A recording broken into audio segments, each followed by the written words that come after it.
자, 두 번째 종합소득세가 나왔네요. 이제 부가세가 끝났고 소득세가 나왔는데 벌써 오늘 강의 시간의 절반 정도 흘러갔습니다. 제가 초초 설명드렸던 것처럼 소득세라고 하는 것은 대한민국 국민이라면 1년에 벌어들였던 모든 경제활동을 얻은 모든 소득에 대해서 납부하는 세금이 이 소득세입니다. 근데 소득의 종류는 굉장히 많죠. 이자 소득, 배당 소득, 사업 소득, 근로소득, 연금 소득, 기타 소득. 하나, 둘, 셋, 넷, 다섯, 여섯. 대한민국에서 발생했던 모든 소득이 여섯 가지 개념 안에 포섭이 되는데 이것들을 한꺼번에 우리가 소득세 신고를 한다 해서 종합다를 붙였습니다. 종합소득세. 여러분 여기에 빠져 있는 것 중에서 여러분이 알고 있는 것도 있을 것 같은데 뭐가 있을까요? 흔히 들어봤던 소득 중에서 변호사님 여기 없는 게 있는 것 같은데요? 근데 소득인데 여기 없는 게 있을 것 같은데 뭐가 있을까요? 아마 이제 부동산을 거래하거나 그랬을 때는 아실 겁니다. 양도소득이 여기에 빠져 있죠? 그러면 양도소득세는 여기에 포함해서 계산이 안 됩니다. 그거는 양도소득세 신고라고 해서 별도로 신고하는 겁니다. 또 빠져 있는 게 뭐가 있을까요? 예를 들어서 여러분 중에 직장에서 근로자로 근무를 하시다가 퇴사하시고 이제 사업을 꿈꾸시는 분들 퇴사하실 때 뭐가 나오죠? 퇴직금이 나오죠. 그건 퇴직소득입니다. 퇴직소득도 소득의 일종류인데 여기에 포함해서 계산하는 게 아니고요. 퇴직소득세라고 해서 별도로 계산합니다. 저한테 이렇게 말씀하신 분도 있어요. 변호사님, 제가 부동산을 팔았을 때 양도소득이 나왔고 양도소득세를 제가 신고한 경험이 있는데 저 회사 퇴사할 때 퇴직소득세 신고한 경험이 없는데요? 퇴직소득세는 보통 회사에서 대신 신고해 줍니다. 그래서 여러분한테는 아마 그 기억이 없을 거예요. 어쨌든 여러분이 1년 동안 벌어들였던 이 여섯 가지는 합쳐가지고 다음 연도 5월 1일부터 5월 말까지 신고 납부하시는 거다. 특히 여러분은 사업자니까 여기 있죠? 사업소득. 여러분이 여기 이자 소득하고 배당 소득에 대해서 이 종합소득세를 납부하신다고 하면은 굉장히 훌륭하신 분이죠. 이거는 연간 합산 금액 2천만 원 이상일 경우에만 다른 소득을 합쳐서 소득세를 신고하게 되고요. 이게 2천만 원 미만이면은 불료과세라 그래서 지방세 포함해서 15.4%로 세금 납부하고 끝나버립니다. 이거를 합쳐가지고 다시 세금 계산하진 않아요. 근데 이게 종합소득이 합산돼서 신고 납부를 하셔야 된다 하면은 굉장히 이쪽에 대해서 자산이 많으신 분이라고 생각이 됩니다. 제가 마지막 근무했을 때가 서초세무서에서 근무를 했어요. 서초세무서에서 근무를 할 때 5월 달에 이제 종합소득세를 제가 이제 도와드리지 않습니까? 국세조사관 쪽 앉아 있어서 방문하실 때마다 세금 신고를 도와드리는데 그쪽은 아무래도 돈 많으신 분들이 많으니까요. 이거 이자 소득하고 배당 소득이 상당히 많으신 분들 봤습니다. 제 기억에 가장 많으셨던 분이 이자랑 배당 합쳐서 1년에 5억 정도. 어, 보통 이자율을 4% 잡는다고 하더라도 기본적으로 한 100억 이상 있어야지 그 정도 금액이 나와 있지 않겠습니까? 그래서 굉장히 충격적이었어요. 5억. 근데도 불구하고 본인께서 이자 소득과 관련된 모든 증빙을 본인께서 직접 받으시려고 했더라고요. 이거 보통 세무 대리인에게 맡기면 세무사님이 직원분에서 받는데, 그래서 그런 것도 굉장히 특이한 경험이었던 것 같아요. 그래서 이런 게 실제로 발생해서 합산되는 경우도 본 적이 있다. 여러분도 사업이 정말 잘 되셔가지고 이런 분들, 이런 소득이 정말 많이 발생을 해서 이렇게 합산해서 납부하실 수 있는 그런 시기가 빨리 왔으면 좋겠습니다. 자, 종합소득세는 어떻게 계산됩니까? 이거 굉장히 간단하게 설명드릴게요. 이거 소득세 계산 여러분 못 하십니다. 이거 굉장히 힘들어요. 기본적 마인드는 이겁니다. 여러분이 총 벌어들였던 이건 매출액이에요. 여기에 세금 나오는 게 아닙니다. 이 매출액을 내가 일으키기 위해서 여러분이 썼던 경비가 있어요. 이거를 뺀 게 여러분이 진짜로 받은 금액입니다. 여기를 기준으로 세금을 계산하는 겁니다. 그러면 여러분이 발생했던 매출액에서 모든 경비 다 뺀 거, 그럼 그 금액 가지고 소득금이 바로 나옵니까? 그것도 아니죠. 각종 공제를 해드립니다. 여기 보면 소득공제죠. 이 공제라는 뜻이 어려운 한자어인데 뺀다 이런 뜻입니다. 소득 금액에서 빼니까 소득공제라고 부릅니다. 여러분이 근로소득자였을 때는 이거는 헷갈리는 개념이 있어요. 세액공제라는 개념. 세액공제는 그것도 공제잖아요. 그럼 어디서 빼주는 건데 소득공제가 아니고 세액공제니까 어디서 빼줄까요? 이 세액에서 빼주는 게 세액공제입니다. 그래서 기본적으로 이 소득공제보다는 세액공제가 훨씬 더 유리한 개념입니다. 어쨌든 여러분은 사업소득이니까 여러분한테 해당되는 세액공제는 없습니다. 세액공제는 근로소득자, 우리가 흔히 유리지갑이라고 불리우는 그런 분들을 받으신 모든 급여는 국가가 속속들이 다 아니까 혜택을 많이 드리는 거고, 이제 여러분처럼 사업을 하시면은 정말 성실하게 신고 납부하시는 분도 있는데, 아까 말씀드렸다시피 현금 매출이 일어난 거에서 상당 부분 이렇게 적게 신고하시는 분도 많거든요, 예전에는. 그래서 사업소득자에게는 이 세액공제를 혜택을 따로 드리지 않습니다. 대신 여러분한테 유리한 게 있죠. 여러분한테는 이 필요 경비, 내가 이 경비와 관련해서 얼마나 입증하느냐에 따라서 많은 금액을 뺄 수가 있습니다. 아시겠죠? 해서 여기까지 해서 나온 금액이 과세 표준입니다. 이게 보세요. 표준이잖아요. 다른 말로 기준. 과세하기 위한 기준입니다. 여기에다가 우리가 흔히 아는 소득세율 있죠. 이걸 곱해서 나온 게 여러분이 납부해야 될 세금입니다. 그래서 이 빨간색이 기본적인 루트인 거예요. 이게 보셨죠? 1년 동안 벌어들이는 것은 언제? 5월 1일부터 5월 말까지 하는 거다. 여러분이 아셔야 될 건 여기에 있는 개념인데 이것도 아셔야 됩니다. 이거는 당연히 기억을 하셔야 되는 거고. 여기 보시죠. 기장이 있고 추계가 있잖아요.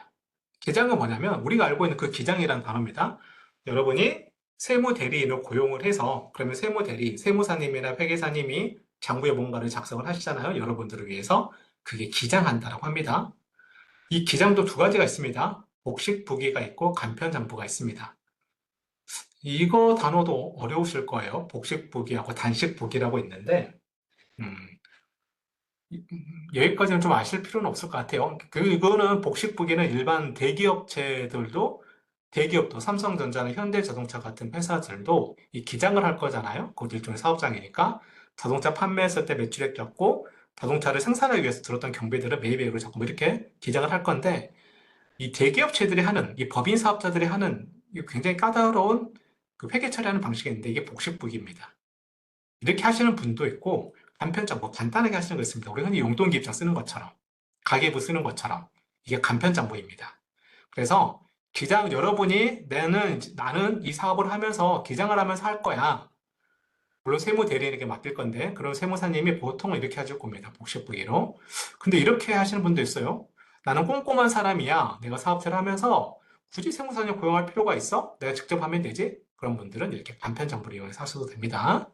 자, 이렇게 하셨을 경우에는 이거를 계산할 때 이렇게 계산됩니다. 실제 본인이 벌어들였던 모든 총 수입에서 실제 본인이 그 사업과 관련해서 지출했던 모든 경비를 다 빼주는 겁니다. 이렇게 질문하시는 분이 있어요. 변호사님, 당연히 이 경비 내가 다 적는다고 국세청에서 인정을 해줄까요? 여러분이 국세청이라면 인정 안 해주겠죠? 그럼 이 경비를 제가 인정받으려면 어떻게 해야 됩니까? 부가가치세처럼 적격증빙, 그러니까 세금 계산서, 신용카드 매출점표, 현금 영수증 이런 것들만 인정이 되는 겁니까? 다른 것들은 인정이 안 될까요? 약간 다릅니다. 부가가치세는 아까 말씀드렸던 세 가지 있죠. 세금 계산서, 신용카드 매출점표, 현금 영수증 이것만 딱 인정해 주는데 소득세는 좀 더 폭넓게 인정해 줍니다. 이런 경우도 있어요. 저는 이런 경우도 제가 인정을 해드렸습니다. 어떤 상가 임대 사업자가 상가를 임대하는 사업자가 그 상가를 판매하는 경우가 있어요. 그럼 당연히 양도소득세가 나오는데 이것과 관련해서 썼던 경비들을 전부 다 인정받아야 되지 않습니까? 그 경비 중에 인테리어라는 게 있었어요. 근데 인테리어 경비를 제공을 할 때 세금 계산서를 못 받은 거예요. 저쪽에서. 사업자 등록이 안 되어 있는 뭐 영세한 사업자여가지고. 그래서 어떻게 제가 인정을 해드렸냐면 대금 이체 내역. 통장을 가져와서 거기 통장 내역 보면 상대방이 나오잖아요.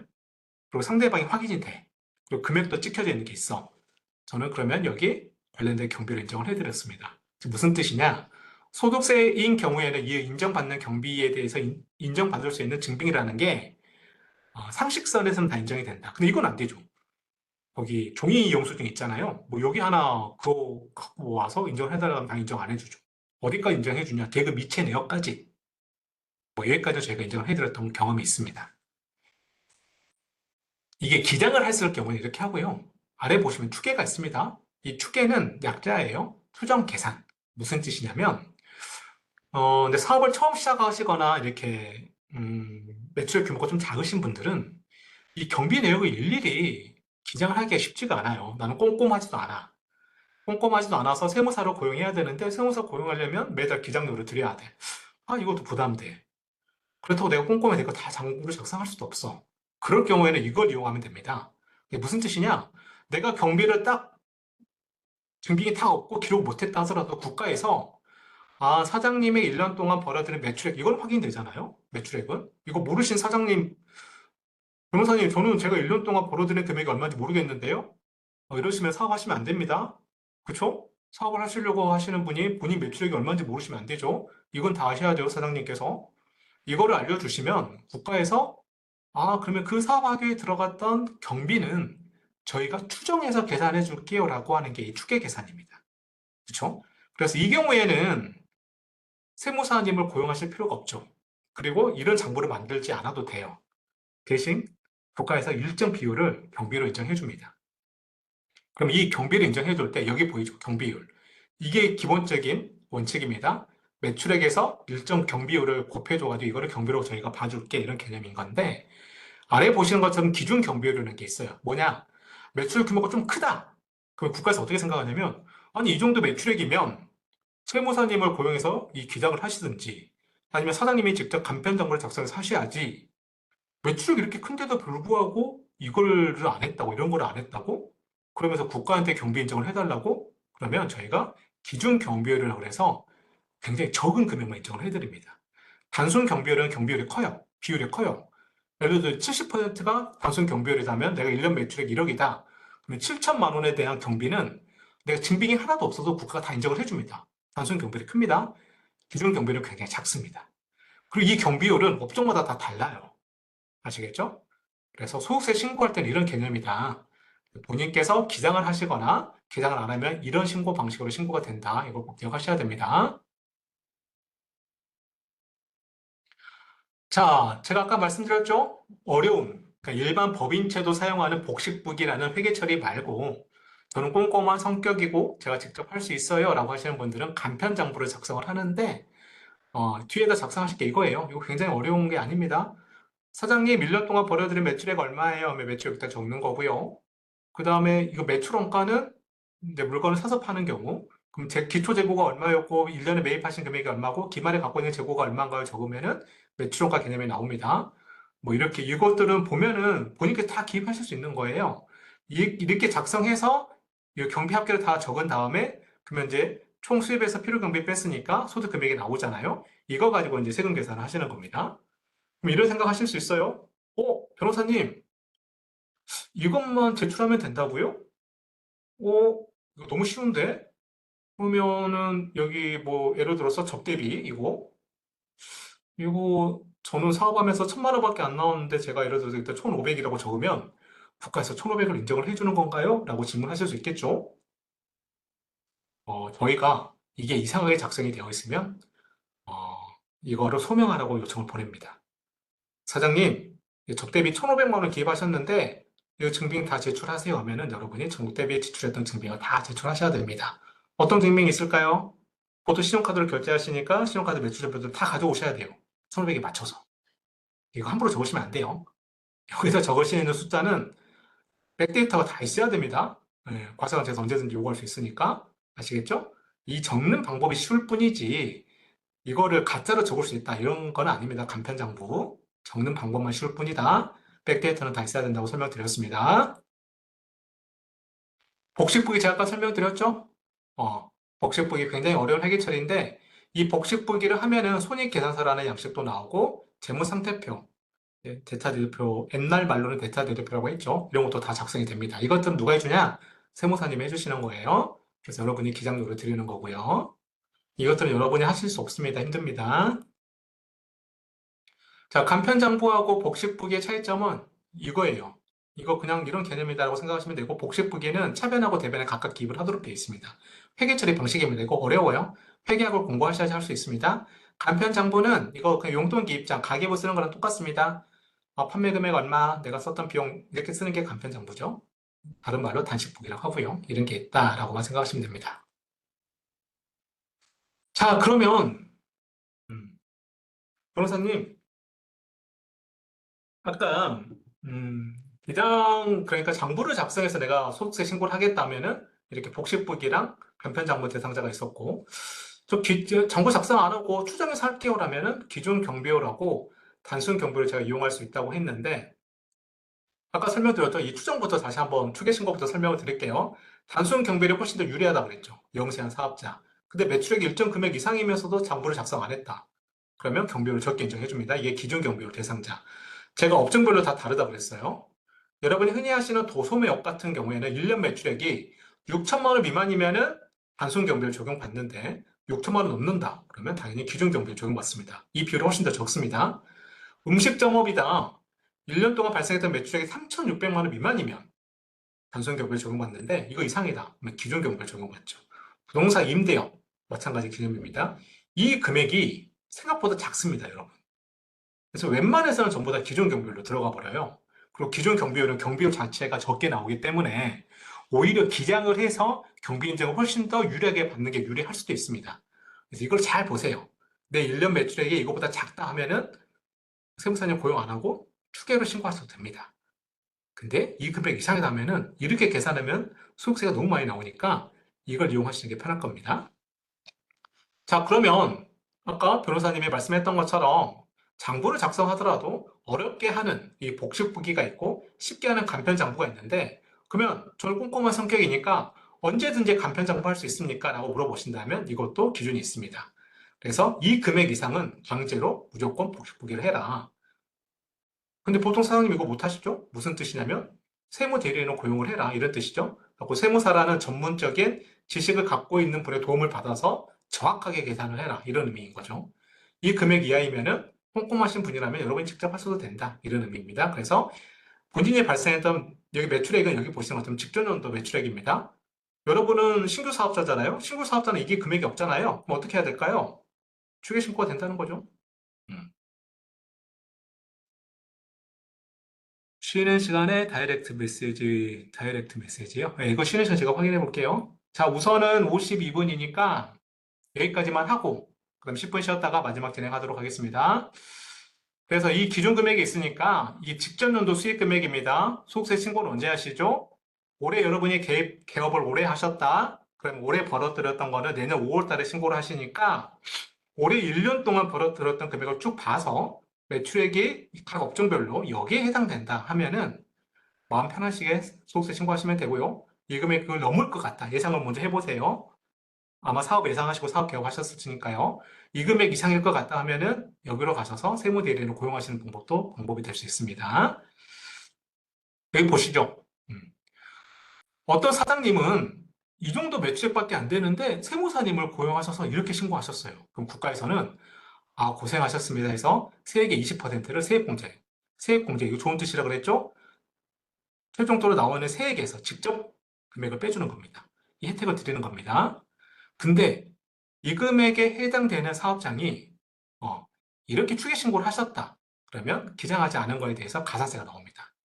어, 여기 써져 있죠? 신규 사업자와 직전년 수익 금액이 4,800만 원 미만인 사업자는 언제든지 추가를 하셔도 된다. 가산세 안 나온다. 설명드렸습니다. 이 신고 유형에 해당되는 것들은 거기 금액 차이가 있으니까 처음에 신규 사업을 하셨을 때에는 단순 경비율 이 금액으로 본인이 예상이 된다면 이 추계 신고를 하시는 게 좋을 것 같고 처음에 사업을 시작한다 하더라도 일정 금액 이상이 될 것 같다 싶으면은 기장하는 것도 고민하셔도 될 것 같습니다. 자, 이거 다시 한번 정리를 해드릴게요. 이제 여러분 같은 경우에는 이 법인 사업자가 아닙니다. 그래서 이 개인 사업자 위주로 보셔야 되고요. 장부를 내가 작성 안 하겠다면은 단순 경비율 사업자나 기존 경비율 사업자 둘 중에 하나로 적용받는다. 여러분이 장부를 작성하겠다고 생각한다면 이 간편 장부 대상자, 복식부기 의무자로 구분되는데 이 간편 장부는 본인이 꼼꼼하시다 하면은 이렇게 사업을 하실 때마다 가계부 작성하는 돈 쭉 작성하셔서 아까 제가 보여드렸던 굉장히 짧은 양식이 있잖아요. 여기다 기입을 하셔도 해도 되는데 대체로 이제 세무대리인 고용하셔서 이거를 적용하는 게 좋을 것 같다. 아래 보시는 거 있죠. 성실신고 납세 의무자. 개인 사업자 중에서도 꽤 사업이 잘 되신다. 그러면 여기에 해당됩니다. 이것도 금액 기준이 있어요. 여기에 해당되면은 소득세 신고 의무가 제가 5월 1일부터 5월 말까지라고 말씀드렸는데 그게 아니고 한 달이 더 늘어납니다. 6월 말까지. 그리고 세무 대리인에게 드리는 금액도 더 높아집니다. 이거는. 이거는 여러분이 저 하기 싫어요 라고 했을 때 할 수 없는 게 아니에요. 이거는 국가가 강제로 지정을 하는 겁니다. 여러분 매출액 일정 금액 이상이 되면은. 그래서 여기까지가 해당된다. 그러면 고민하셔야죠. 이걸 내가 계속 개인 사업자로 이동할 것인가? 아니면 법인 전환을 할 것인가? 이걸 고민하셔야 됩니다. 여기까지 가셨다 하면은 여러분 사업이 굉장히 성공한 것으로 저는 개인적으로 판단하고 있습니다. 종합소득세 소득 금액. 이것도 아시면 좋아요. 이 단어. 이 소득 금액. 이 소득 금액은 국세청에서 일을 하는 혹은 회계학을 배웠거나 세법을 아시는 분들이 사용하는 소득 금액이라는 단어는 뭘 말하는 거냐면 매출액에서 매출액을 일으키기 위해서 발생했던 모든 경비를 뺐던 금액, 이거를 저희가 소득 금액이라는 단어로 지칭을 합니다. 일반인들은 이 수익 금액하고 소득 금액을 구분하지 않고 사용을 하는데 여러분이 이제 세무대리인을 고용을 하시잖아요. 그러면 그분들과 대화를 해야 되는데 그때는 세무대리인이 사용하는 소득 금액은 반드시 이순 금액이라는 것, 매출액에서 발생했던 비용을 전부 다 뺐던 게 소득 금액이라는 것, 이 단어는 꼭 기억하셔야 됩니다. 그래서 이제 내가 본인 직접 장부를 작성을 하든 세무사원님을 고용하셔서 복식부기로 장부를 작성을 하든 장부를 통해서 내가 기장하고 싶다 이런 분들은 이렇게 계산된다. 이 부분이 굉장히 유리할 수 있다.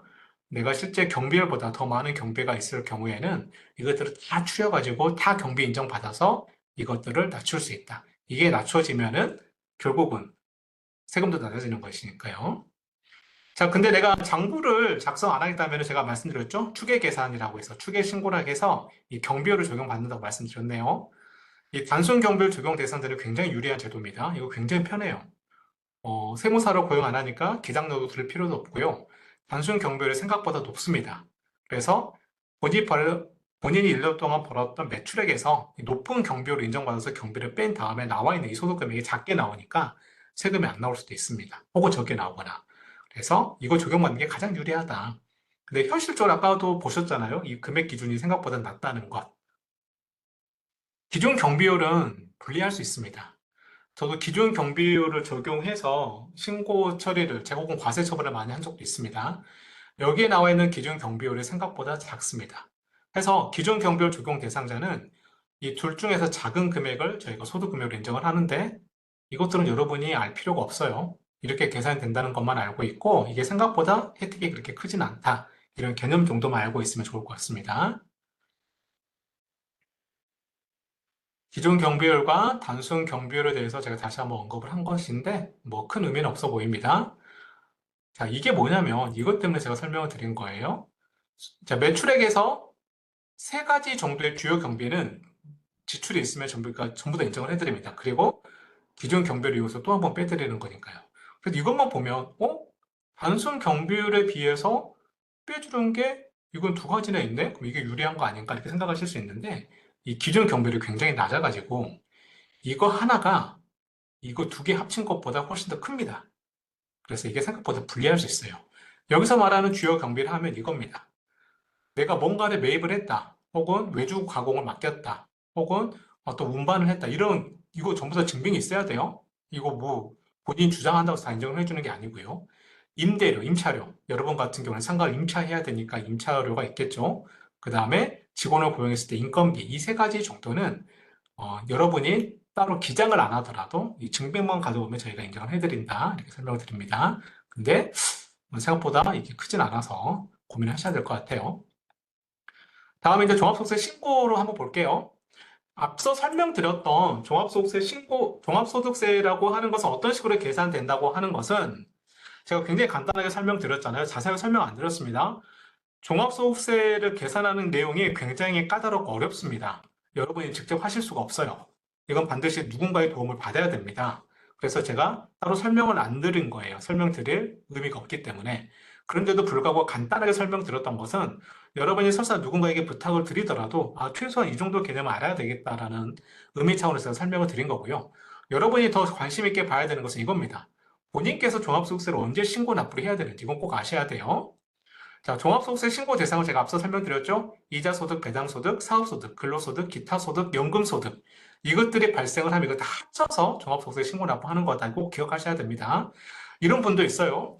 제가 개인적으로 제 사업장을 운영을 하지만 처음에는 신규 사업자다 보니까 더블로 일을 하시는 경우도 있잖아요. 예를 들어서 제가 이런 경우도 많이 봤는데 이제 일정 시간대내는 이제 그 사업장을 운영을 하시다가 시간 좀 남으시면은 대리 운전을 하신다거나 혹은 이렇게 배달 앱을 이용해서 또 배달하는 그 용역을 하신다거나 이렇게 해서 좀 가게에 도움이 되고 이렇게 하시는 경우도 있겠죠. 자, 그럴 경우에는 이 사업 소득이 두 군데가 발생을 하죠. 본인이 운영하시는 사업 소득이 하나 있고요. 그 대리 운전하는 것, 이것도 저희가 프리랜서라고 하잖아요. 어, 그것도 일종의 사업소득으로 봅니다. 이렇게 사업소득이 더블로 되어 있으면 이거 합산해서 신고를 하셔야 되는 거예요. 이거 꼭 잊어버리시고 프리랜서로 뛴 것은 잊어버리시고 앞에 것만 신고를 하신다. 이거 과세관청에서 다 잡아낼 수가 있거든요. 그러면은 적게 신고한 거가 되기 때문에 과소신고 가산세가 나올 수 있습니다. 그래서 만약에 본인께서 그런 게 다 있다 하면은 세무사로 고용하셨다면 그것까지 다 언급을 해주셔서 합산해서 신고할 수 있도록 도움을 드려야 됩니다. 아시겠죠? 음. 그럼 이런 경우도 있어요. 아마 여러분들 중에는 해당되는 분이 좀 적을 수도 있는데, 국민연금 나중에 받으시면 연금소득도 있죠? 이거 금액이 조금이라도 나와도 합산해서 신고하셔야 된다는 거 꼭 기억하셔야 됩니다. 기타 소득은, 이거는 현실적으로 여러분이 받으면 정말 좋겠죠? 기타 소득의 대표적인 애가 복권 당첨이죠. 로또 1등에 당첨됐다. 너무 행복하겠네요. 뭐 이런 것들. 그 다음에 다른 여러분이 저처럼 이렇게 강의하거나. 저 여기서 여러분에게 3시간 강의하잖아요. 그러면 제가 국세청으로부터 강의료를 받는데 이것도 여기 기타 소득이 들어갑니다. 저는 그러면 내년 5월 달에 제 소득세 신고를 할 때 이 강의료에 해당되는 기타 소득까지 합산해서 신고를 하겠죠. 어쨌든 이런 것들이 전부 다 종합소득세라는 명목으로 여러분이 신고 납부를 하셔야 된다. 언제 하셔야 되냐? 다음에 5월 1일부터 5월 말까지 하시는 거다. 어디서 하셔야 되냐? 중요한 건 주소지 관할입니다. 여러분이 지금 오늘 제가 대구청이라고 이야기를 들었는데 그러면 이제 대구에서 유명한 곳이 수성구인가요? 제가 대구를 잘 몰라서. 수성구이면은 그쪽 관할 세무서, 수성 세무서가 있는지 모르겠네요. 어쨌든 그쪽 관할 세무서에 신고 납부하시면 되고요. 여러분은 사업을 하시잖아요. 그러면 여러분이 거주하시는 곳과 여러분이 운영하시는 사업장이 다른 곳에 있을 수 있습니다. 그러면 관할 세무서가 다릅니다. 예를 들어서 여러분이 거주하시는 곳은 대구인데 사업장은 구미에 있다. 그러면 사업장과 관련된 세금이 제가 아까 뭐라고 그랬죠? 사업장별 납부해야 될 세금이 원천세가 있었고 부가가치세가 있다 그랬죠. 이 두 가지는 구미를 관할하는 세무서, 구미세무서에다가 신고 납부를 하셔야 되고 여러분 소득세는 인별이잖아요. 여러분 개인별로 소득세가 나오잖아요. 그랬더니 여러분이 거주하시는 대구, 예를 들어 수성구라면은 그쪽 관할하는 뭐 수성세무서 있다고 치면은 거기에 신고 납부하시는 겁니다. 그래서 부가가치세 원천세 신고 납부하는 세무서랑 소득세 신고 납부하시는 세무서가 다를 수 있다. 이렇게 생각하시면 됩니다. 그러면 저에게 또 이렇게 질문하실 수도 있겠죠? 변호사님, 그러면 저기 신규 사업자 같은 경우에는 저기 세무서, 국세청에서 신고 납부를 도와드린다고 했는데, 조사관님이 도와드린다고 했는데, 그러면 저는 소득세를 신고 납부 도움 받으려면 제가 거주하는 곳 세무서를 가야 되는 거고, 부가가치세 신고 납부하는 거 도움 받으려면 이 사업장에 있는 그쪽 세무서를 방문을 해야 됩니까? 라고 질문하실 수 있죠? 여러분이 서울의 강남 세무서 오셨더라도 저희가 도움 드립니다. 요즘 다 전산으로 하잖아요. 그래서 굳이 그렇게 관할에 대해서 고민하실 필요는 없다. 아시겠죠? 전산으로 할 경우에는 관할에 자동으로 다 박힌다. 옛날처럼 종이로 했을 경우에는 그렇게 문제가 생길 수 있지만 신고할 때는 그렇게 크게 의미는 없다. 그럼 이 관할에 어떤 의미가 있냐? 세무서에서 연락 오는 경우도 있죠. 예를 들어서 제가 간편장부를 신고를 했는데 거기 기입됐던 내용이 좀 이상해. 그래서 세무서에서 이거 검증서에서 연락 올 수도 있잖아요. 근데 내 거주지가 대구인데 구미에서 연락이 왔다. 그럼 고민하셔야죠. 그것이 피싱인지 아닌지. 그쵸?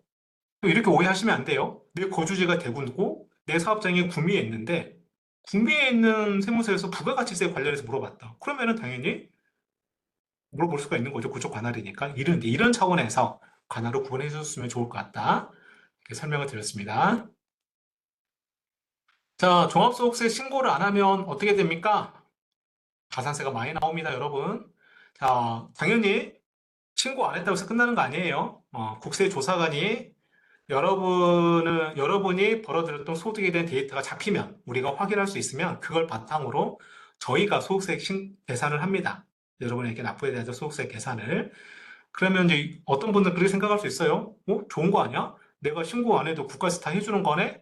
물론, 이 소득세 계산까지만 하면은 그냥 신고 안 하고 놔두는 게 낫겠죠? 국가에서 알아서 계산해 주니까. 근데 그것만 나오는 게 아니고 중요한 건 이거죠. 가산세가 나온다는 거. 제가 아까 말씀드렸어요. 신고 불성실 가산세. 신고 안 한 거에 대한 가산세. 신고라는 행위 자체를 안 한 거에 대한 가산세가 나옵니다. 신고를 안 하면 기본적으로 20%예요. 여러분이 납부해야 될 세금이 100만 원이라면 100만 원에 20%, 20만 원이 여기 가산세를 붙습니다. 부당 무신고 보이죠? 부당 무신고는 고의로 탈루하는 거예요. 거짓 정보를 만들었다. 그 다음에 누군가하고 짜가지고 금액을 산출을 했다. 뭐 이런 것들. 이런 것들은 저희가 부당으로 보는 몇 가지 경우가 있는데 그런 것들인 경우에는 40%가 가산세가 나옵니다. 원래 내야 될 세금이 100만 원이라면 40%면 40만 원이 가산세로 이렇게 나옵니다. 이것만 해도 크죠? 여기 보이는 납부 불성실 가산세는 일종의 연체이자 성격인 거예요. 여러분이 정상적으로 올해 벌어들인 2025년에 벌어들인 소득에 대해서는 2026년 5월 말까지 신고 및 납부까지 해야 돼요. 근데 이걸 안 하고 있다가 2027년 5월 달에 세무서에서 확인해서 과세 처분하면 여러분은 어떤 이득이 있습니까? 원래 2026년 5월 말에 납부해야 될 금액을 2027년 5월 말에 부가처분이 됐다면 1년 동안 여러분이 은행에 안 맡기고 그냥 여러분이 그 돈을 갖고 있었던 거잖아요. 그러면 이자 상당액을 국가에서 부과하는데 이게 납부불성실 가산세입니다. 이게 만분의 2.2니까 이게 하루당 일수거든요. 만분의 2.2. 그러니까 이게 감이 잘 안 와요. 이게 어느 정도 되지? 이거 1년으로 환산하면 약 8%입니다. 꽤 세죠? 8%. 지금, 지금 적금 이자도 한 4%면 좀 센 것 같고, 대출 이자도 1금융권 같은 경우에는 8%까지 대출이자가 부과는 안 될 것 같은데, 국가에서는 여러 번 늦게 하면은 1년에 8% 되는 연체이자 부과합니다. 이 가산세가 무서워서 종합소득세를 신고를 하라는 거예요. 사업을 하시는 분은 이거 신고 안 하신 분들은 거의 없습니다. 이건 신고를 다 하세요. 뭐가 문제냐? 이 무신고가 아니고 적게 신고한 거, 과소신고가 문제됩니다. 과소신고를 어떻게 하는 겁니까? 매출을 누락을 하는 거죠. 여러분이 세금 계산서를 발행했던 매출 내고 누락이 안 됩니다. 다 잡히니까. 신용카드로 결제했던 것, 현금 영수증 발행했던 모든 것들은 과세 관청에서 데이터가 다 있으니까 누락이 안 됩니다. 어떤 경우 누락을 하실까요? 현금으로 매출을 일으킨 다음에 현금 영수증조차도 발행을 안 할 경우에는 여러분만 알고 있는 거잖아요. 상대방하고 여러분만. 그래서 이 금액을 적게 신고할 수도 있죠. 이게 바로 과소신고입니다. 과소신고. 과소신고할 때도 이 가산세가 붙습니다. 이때는 산출세액의 10%입니다. 20%가 아니고 10%. 그래서 내게 현금의 여유가 없다.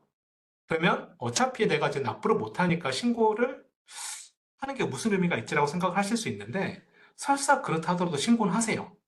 신고를 하면 20%가 아니고 이 신고 불성실 자체가 안 나옵니다. 신고만 하면 납부를 설사 못한다 하더라도 그때는 이 납부 불성실 가산세 나옵니다. 아시겠죠? 그래서 내 과소 신고 의도도 없고 다 없고 정상적으로 신고를 할 수 있는 의지는 있는데 현금이 문제다, 납부할 금액이 없다 하더라도 신고는 무조건 해라.